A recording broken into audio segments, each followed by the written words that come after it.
তারিখ পে তারিখ, তারিখ পে তারিখ। জানি যে কথাটা শুনতে খুব একটা ভালো না লাগলেও এটাই বাস্তব। আজকে 18ই মার্চ। অনেকেই হয়তো ওবিসি কেসের দিকে চোখ করেছিল যে আজকে একটা পজিটিভ বার্তা আসবে, আজকে হয়তো কেসের একটা নির্ধারণ করা হবে, হয়তো আমরা একটা আশার আলো দেখতে পাবো। কিন্তু আরো 3 মাস মানে জুলাই, 3 মাসের বেশি, জুলাইয়ে কিন্তু এই ওবিসি মামলার যে শুনানি সেটা কিন্তু আরো পিছিয়ে দেওয়া হলো, আরো পোস্টপোন্ড করে দেওয়া হলো।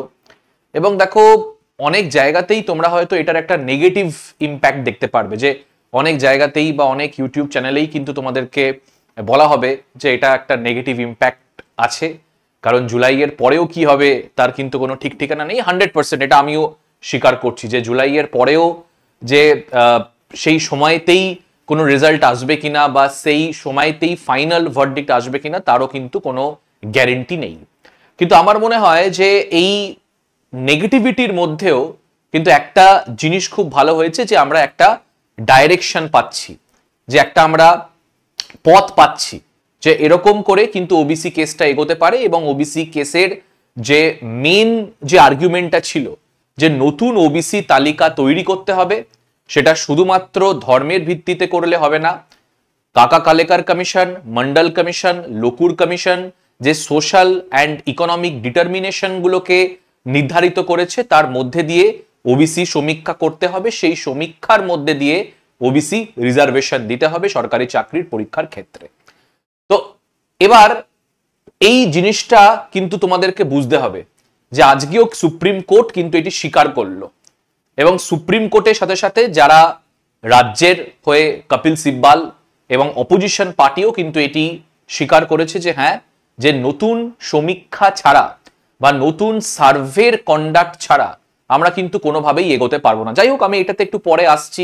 জাস্ট তোমাদেরকে একটুখানি বলে দিই, সবাই জানো, হয়তো এই কথাগুলো শুনতেও ভালো লাগবে না, তাও জাস্ট একটুখানি আমি জাস্ট ব্যাকগ্রাউন্ডটা বলে দিই। তোমরা জানোই যে মে 2024-এ এই ওবিসি মামলা কিন্তু ক্যালকাটা হাইকোর্টের বেঞ্চ তপব্রত চক্রবর্তী এবং রাজশেখর মান্থার এজলাসে এই ওবিসি সার্টিফিকেট যেটা 2010 থেকে ইস্যু করা হয়েছে, তার মধ্যে কিছু ফল্ট পাওয়া যায়।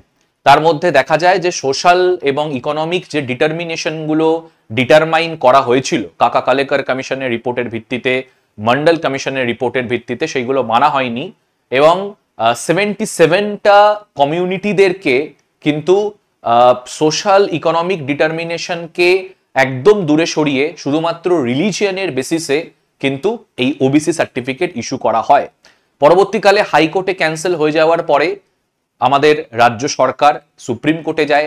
সুপ্রিম কোর্টও কিন্তু এটা বলে যে ওবিসি সার্টিফিকেট ইস্যু করা শুধুমাত্র রিলিজিয়ন ভিত্তিতে হতে পারে না, এবং এখানে যদি রিলিজিয়নের ভিত্তিতে হয় তাহলে কিন্তু এটা অনেক বড় একটা, বলতে পারো যে আর্টিকেল 16-এর যে আমাদের ক্লজ রয়েছে, সেখানে সরকারি চাকরিতে বসার সুযোগ সবাই পাবে, এবং religion, caste, creed, sex, language, রিজিয়নের ভিত্তিতে কারোর সাথে কোনো রকম ডিসক্রিমিনেশন করা যাবে না।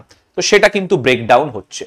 তো তারই পরিপ্রেক্ষিতে আজকে 18ই মার্চ 2টোর সময় খুব ভালো তো আমি একদমই বলবো না যে ভালো, কারণ এর সাথে সাথে কিন্তু আমাদের যে রাজ্যের যারা ছাত্রছাত্রী রয়েছে, যারা এতদিন ধরে সরকারি চাকরির পরীক্ষার পড়াশোনা করছে, শুধু সরকারি চাকরির পরীক্ষা কেন, যারা কলেজ সার্ভিস কমিশনের দিকে চেয়ে আছে, যারা রাজ্যের যে আমাদের যে মেডিকেল কলেজগুলো রয়েছে সেইগুলোর ক্ষেত্রে রিক্রুটমেন্ট সবই কিন্তু আটকে আছে। তো আজকের যে রায়টা, সেটা আমি কেন বলছি যে নেগেটিভ হলেও একটা আশার আলো আমরা দেখতে পাচ্ছি, কারণ একটা ডাইরেকশন বা একটা কিন্তু বলতে পারো যে নির্দেশিকার দিকে কিন্তু এটি যাচ্ছে। মানে এমন না যে একদম ছন্নছাড়া হয়ে রয়েছে, যে আমি কিছুই বার করতে পারছি না বা এর মধ্যে থেকে কিছুই বেরোবে না, এমন কিন্তু কোনো মানে না। একটা কনক্লুসিভ কিন্তু আমরা জায়গায় যাচ্ছি। এবং তোমরা যদি বি আর গাভাই, যিনি এই বেঞ্চের দায়িত্বে রয়েছে, তার যদি তুমি কোটেশন পড়ো, তিনিও কিন্তু এই উক্তিটা করছেন যে at the end of the day আমরা একটা হলেও কনক্লুসিভ জায়গায় যেতে পারছি। তো আমি একটুখানি তোমাদের সাথে শেয়ার করতে চাই যে আজকে 18th মার্চ, এটা দেখো আমি লাইভ ল এর একটা চ্যানেল খুলেছি, তো সেখানে তোমরা দেখতে পাচ্ছ যে 251 নাগাদ কিন্তু এটি পোস্ট করা হয়েছে, ওই 2 নাগাদ কিন্তু এই আর্গুমেন্টটা শুরু করা হয় সুপ্রিম কোর্টে। তো সেখানে আমাদের শিরোনামে কি বলছে, শিরোনামে আমাদের বলছে West Bengal OBC classification issue, একটু ভালো করে পড়বে। State commission conducting fresh exercise to identify backward classes. তার মানে কি? তার মানে যেটা ডিসেম্বরেও বা ডিসেম্বরের আগেও যেটা আমাদের চিফ জাস্টিস চন্দ্রচূড়জি বলেছিলেন যে এই যে 77টা কমিউনিটি যাদেরকে আপনি ওবিসি সার্টিফিকেট ইস্যু করেছেন সেখানে সার্ভেতে কিছু গন্ডগোল থাকতে পারে। প্রথম কথা সেটা হচ্ছে যে সোশ্যাল ইকোনমিক ডিটারমিনেশন ফুলফিল করা হয়েছে না। দ্বিতীয় কথা, ওয়েস্ট বেঙ্গল যে আমাদের ব্যাকওয়ার্ড ক্লাস কমিশন রয়েছে বা ব্যাকওয়ার্ড ক্লাস ডিপার্টমেন্ট রয়েছে তাদের সাথে কনসালটেশন করা হয়েছে কিনা, এবং সার্ভের প্যাটার্নটা কি ছিল। একটা তো সার্ভের প্যাটার্ন হয়, সেখানে স্যাম্পলিং কি করে কালেক্ট করা হয়, সেখানে আপনি কিসের ভিত্তিতে আইডেন্টিফাই করছেন যে 77টা কমিউনিটি যারা রয়েছে তারা ওবিসি গাইডলাইন্স এর আন্ডারে পড়ছে। তো আগে থেকেই কিন্তু সুপ্রিম কোর্টের এই নির্দেশিকাটা ছিল। তো এই যখন এই কেসটা শুরু হয় সেই সময় তোমরা জানো যে এটা জাস্টিস বি.আর. গাভাই এবং এজি মনীষ, তোমরা জানো যে এনারা কিন্তু এই যে কেসটা সেটা কিন্তু ডিল করছে। তো এনাদের কি বক্তব্য থাকে আমি একটুখানি তোমাদেরকে বলে দিই। যে সিনিয়র অ্যাডভোকেট কপিল সিব্বল যিনি ওয়েস্ট বেঙ্গলের হয়ে দাঁড়িয়েছেন তিনি কি বলেন, তিনি কিন্তু এটি প্রথমেই মেনে নেন যে এই ব্যাকওয়ার্ডনেস ডিটারমাইন করার ক্ষেত্রে হয়তো আমাদের ভুল থাকতে পারে, হয়তো সেখানে সার্ভেতে গন্ডগোল থাকতে পারে। অবশ্য তিনি আগে এটা বলছিলেন যে শুধুমাত্র রিলিজিয়নের বেসিসে ওবিসি সার্টিফিকেট ইস্যু করা হয়নি, তার জন্য কিন্তু ওবিসি যে ক্রাইটেরিয়া সেগুলো ফুলফিল করা হয়েছে। যাই হোক, তো তিনি আজকে এটা বলছেন যে ব্যাকওয়ার্ডনেস ডিটারমাইন করতে গেলে আমাদের সার্ভে করতে হবে। এই সার্ভে করতে গেলে আমাদের একটা সময় চাই, একটা মেয়াদ চাই যেখানে আমরা এই সার্ভেটা কন্ডাক্ট করব এবং নতুন করে আমরা যে ওবিসি ক্রাইটেরিয়াগুলো হয় সেই ক্রাইটেরিয়াগুলোকে মেনটেন করে আমরা ওবিসি লিস্ট বার করব। তোমাদের বলে দিই যে এই ওবিসি লিস্ট কিন্তু মানে যতটা সিম্পল বোঝা ততটা সিম্পল না। আমি তো একদম মানে এখন তো ডিটেলসে ঢুকে বোঝাতে পারবো না এই ব্যাপার। তো মোটামুটি যদি 7% ঠিকঠাক থাকে 10% কিন্তু ঠিকঠাক নেই। এবং যেহেতু এই 10% মানে 10% পপুলেশন মানে বুঝতেই পারছো ওয়েস্ট বেঙ্গলের নিরিখে অনেকটাই পপুলেশন। তো 10% যদি ঠিকঠাক না থাকে তাহলে কিন্তু করা যাবে না। তো এই যে যারা 10% রয়েছে তারা যারা ওবিসি 2010-এর পরে যারা ওবিসি সার্টিফিকেট পেয়েছে তাদের মধ্যে অনেক ওবিসি কমিউনিটি রয়েছে, তাদের কিন্তু ঠিকঠাক গাইডলাইন্স ফলো করানো হয়নি। তাহলে ফ্রেশ সার্ভে কিন্তু কন্ডাক্ট করানো হবে। সেই ফ্রেশ সার্ভে 3 মাস সময় নিতে পারে, 3 মাস সময় নিতে পারে without prejudice to the right of parties. তার মানে জুলাই অবধি কিন্তু সময় নিতে পারে। এবং এটা রাজ্য সরকারের কপিল সিব্বলও স্বীকার করেছে যে ফ্রেশ সার্ভে কন্ডাক্ট করানো উচিত, তাছাড়া কিন্তু কোনো উপায় নেই। এটা প্রথম থেকেই কিন্তু যখন চন্দ্রচূড়জি ছিলেন তখনও তিনি এটা বলেছেন। এখন কিন্তু গাভাই ও কিন্তু এটি মানছেন যে উইথাউট ফ্রেশ সার্ভে একাডেমিক্যালি কিন্তু কোনো কিছু করা পসিবল হবে না। এবং তার সাথে সাথে একটা কথা উঠেছিল যে যারা অপোজিশনে রয়েছে তারা হয়তো বলতে পারে যে না ফ্রেশ সার্ভে কেন হবে, পুরো ওবিসিটাকেই বাতিল করা উচিত, 77 কমিউনিটিটাই যে ওবিসি দিয়েছে সেটাই বাতিল করা উচিত। কিন্তু তারাও কিন্তু এগ্রি করে যে তারাও কিন্তু প্রথম থেকে এটাই চাইছিলেন যে একটা ফ্রেশ সার্ভে কন্ডাক্ট করা উচিত। সেই সার্ভের ভিত্তি দিয়ে যারা ওবিসি ক্রাইটেরিয়ার মধ্যে পড়ে তারা অবশ্যই ওবিসি সার্টিফিকেট পাবে, যারা ওবিসি সার্টিফিকেটের মধ্যে পড়ে না তারা সার্টিফিকেট পাবে না, সোজা কথা একদম। তো এটি কিন্তু অনুরোধ হয়। এবং পরবর্তীকালে মিস্টার সিব্বল এটাও বলে যে ওয়েস্ট বেঙ্গল যে ওবিসি কমিশন রয়েছে তারা অলরেডি কিন্তু কাজ শুরু করে দিয়েছে। একটা খুব ইম্পর্টেন্ট ডেটা তোমাদের সাথে শেয়ার করি, সেটা হচ্ছে যে কদিন আগেই মনে হয় আমার মার্চের 2 বা 3 তারিখ একটা টাইমস অফ ইন্ডিয়াতে একটা নোটিশ বেরিয়েছিল যেখানে যারা ওয়েস্ট বেঙ্গল কমিশনের যারা কর্মকর্তা রয়েছে তারা কিন্তু ইতিমধ্যেই যারা বিউরোক্র্যাটস রয়েছে যারা বিভিন্ন অঞ্চলে রয়েছেন তাদের সাথে কিন্তু অলরেডি তারা টেলিফোনিক কনভারসেশন করে নিয়েছেন এবং সার্ভের যে কোশ্চেনিয়ার বা সার্ভের যে প্যাটার্ন সেটা কিন্তু নির্ধারণ করা হয়ে গেছে এবং সার্ভের কাজ কিন্তু খুব তাড়াতাড়ি শুরু করে দেয়া হবে। তো এখানে কিন্তু এটাও বলা হচ্ছে যে মিস্টার সিব্বল যিনি ওয়েস্ট বেঙ্গলের হয়ে লড়ছেন তিনি এটাও বলছেন যে West Bengal commission has already undertaken যে আমরা কি করে এক্সামিনেশন করব ব্যাকওয়ার্ডনেসকে আইডেন্টিফাই করার জন্য। তো এটা কিন্তু অলরেডি তারা রিমার্ক করে দিয়েছেন। এবং এখানে একটা খুব স্বস্তির কথা আমি তোমাদেরকে এই জাস্টিস গাভাইয়ের একটা তোমাদের বক্তব্য শোনাই। তিনি বলছেন যে ম্যাটারটা ঠিক আছে, আমরা জুলাই অবধি পোস্টপোন করলাম, জুলাই অবধি আমরা এটিকে রাখলাম এবং জুলাইয়ের পরে if entire exercise is done after that fresh reservation is provided for and nobody is aggrieved, কেউ বাদ গেল না বা কেউ মানে সেরকম ভাবে কারোর প্রতি অবিচার করা হলো না, then this question will become academic. তারপরে কিন্তু একটা রায় নেওয়া যেতে পারে। এবার তোমাদের জন্য প্রশ্ন, আমাদের জন্য প্রশ্ন, সবার জন্য প্রশ্ন যে স্যার তাহলে আমরা WBCS কি হবে? বিভিন্ন স্যার পরীক্ষা আছে, অলরেডি রাজ্য সরকার একাডেমিক ক্যালেন্ডার পাবলিশ করে দিয়েছে। সেপ্টেম্বরে WBCS রয়েছে, পরবর্তীকালে মিসলেনিয়াস রয়েছে, পরবর্তীকালে আমাদের ক্লার্কশিপ রয়েছে। তোমাদের বলে রাখি, যারা ক্লার্কশিপ 2023-এর যারা ক্লার্কশিপ 2023-এর বা মিসলেনিয়াসের মেন্সের জন্য অপেক্ষা করে রয়েছে, তো তাদেরকে কিন্তু চিন্তা করার কোনো দরকার নেই, যেহেতু নোটিফিকেশনটা আমাদের 23-এ এসছিল। কারণ মে 2024-এর পরে যে নোটিফিকেশন গুলো আসবে সেখানে হয়তো এই ওবিসি কেস এফেক্টেড হতে পারে, হয়তো কেন হবেই এফেক্টেড। কিন্তু 2023-এ যেহেতু আমাদের ক্লার্কশিপ বা মিসলেনিয়াস এসছিল, তো তার মেন্স গুলো কিন্তু কন্ডাক্ট করানো যাবে। প্রথম কথা হচ্ছে এটা। দ্বিতীয় কথা হচ্ছে আমাদের এটা যে স্যার তাহলে WBCS 2024-এর কি হবে? আমরা তো 25-এ পা রেখে দিয়েছি। সেটা হচ্ছে দেখো, জুলাইয়ে যদি একটা সার্ভে কন্ডাক্ট হয়ে যায়, দেখো সবই কিন্তু যদি এবং কিন্তুর মধ্যে রয়েছে। মানে আমার যতটা ফ্রাস্ট্রেশন বা আমার যতটা রাগ, হয়তো তোমাদের দ্বিগুণ রাগ।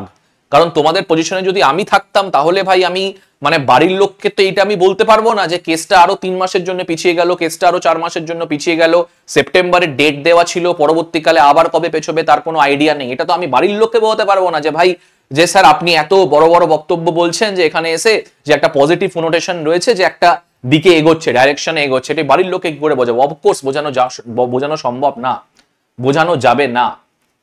তো জুলাই মাসে এই যে সার্ভে রয়েছে, এই সার্ভের রেজাল্ট আমরা দেখতে পারি। কারণ এতদিন ধরে যে প্রশ্নটা করা হচ্ছিল সেটা হচ্ছে এটাই, যে সার্ভেটা কি করে কন্ডাক্ট করা হবে, সার্ভেটা আদেও রাজ্য সরকার কন্ডাক্ট করবে কিনা, অপোজিশন পার্টি আদেও মানবে কিনা, এই হচ্ছে মূলত প্রশ্ন ছিল।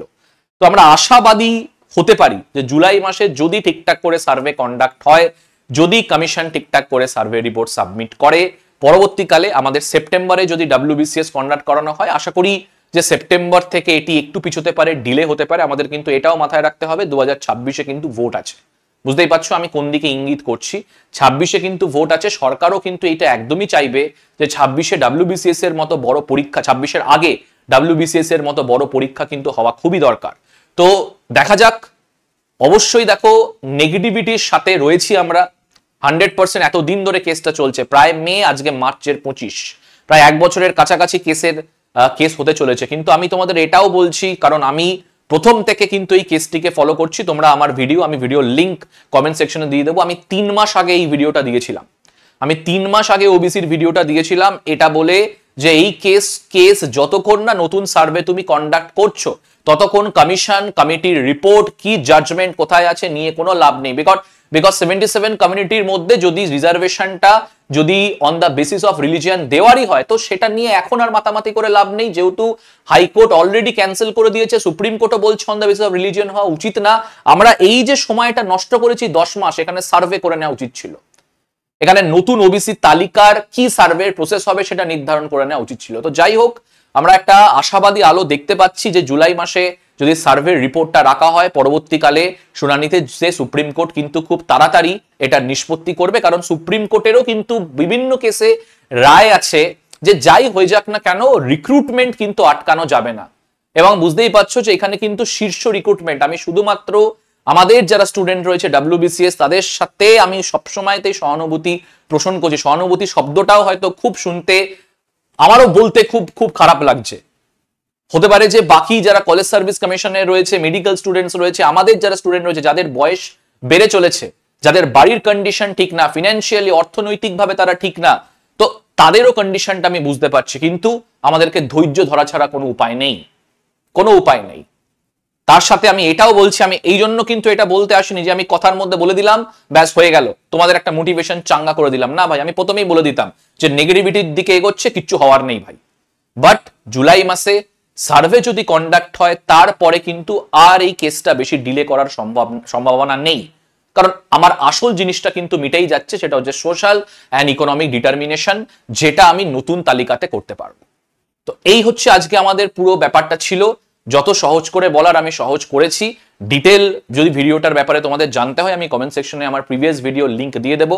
সেখানেও আমি কিন্তু একই কথা বলেছি যে উইথাউট নিউ সার্ভে, যেটা চন্দ্রচূড়জিও কিন্তু প্রথম থেকে বলছিলেন। তো ঠিক আছে, আমি এই পর্যন্তই রাখছি। পড়াশোনাটা কিন্তু চালিয়ে যেতে হবে। হতাশ হওয়ার কিন্তু কোনো কারণ নেই, কারণ 26-এ ভোট, অলরেডি 60% 70% আমাদের কাজ কমপ্লিট। সার্ভেটা করার কিন্তু কপিল সিব্বালও বলে দিয়েছে, ওয়েস্ট বেঙ্গল কমিশন, ওবিসি ডিপার্টমেন্টও কিন্তু প্রায় সার্ভে কন্ডাক্ট করা শুরু করে দিয়েছে, বেশি দিন কিন্তু আমাদের নেই। রিক্রুটমেন্ট প্রসেস ডিলে হতে পারে, বন্ধ হবে না। এবং দেখতেই পাচ্ছ যে 24-এর রিক্রুটমেন্ট প্রসেসের কি অবস্থা, মানে 25-এও পরবর্তীকালে যদি এরকম কিছু হয়, আটকে যায়, তাহলে কিন্তু আর নেই। এবারে কিন্তু আর সময় না যে আমরা স্যার পরের বছরটা দেখবো বা আবার 1.5 বছর পরে দেখবো, না ভাই এরকম নেই। 2024-এ পাখির চোখ করো, 26-এ election, huge vacancy, huge recruitment কিন্তু হতে চলেছে। এবং সরকার কিন্তু এই যে মানুষের ফ্রাস্ট্রেশন, এটা কিন্তু বুঝছে, তার ভিত্তিতেই কিন্তু সরকার এই রিক্রুটমেন্ট গুলো বার করবে। তো যাই হোক না কেন, একটুখানি ধৈর্য ধরো, তোমাদের সাথে অবশ্যই আমরা আছি। আমরাও যেরকম ডিমোটিভেটেড হয়ে যাই, তোমরাও সেরকম ডিমোটিভেটেড ফিল করো, আমার থেকে বেশি ফিল করো। আমি হয়তো 1% তোমাদের যে জ্বালা সেটা বুঝতে পারছি না। তো যাই হোক, এই আশাবাদীতেই থাকবো আমরা যে 60% 70% কাজ কমপ্লিট হয়ে গেলে সুপ্রিম কোর্টও আমাদের রাজ্যের যারা পরীক্ষার্থী রয়েছে, ক্যান্ডিডেটস রয়েছে, তাদেরও প্রবলেমটা বুঝবে এবং তার ভিত্তিতে একটা ইতিবাচক রায় দেবে। তো চলো সবাইকে থ্যাংক ইউ। পরবর্তী যদি কোনো রকম আপডেট আসে আমি তোমাদেরকে জানাবো। থ্যাংক ইউ সবাইকে।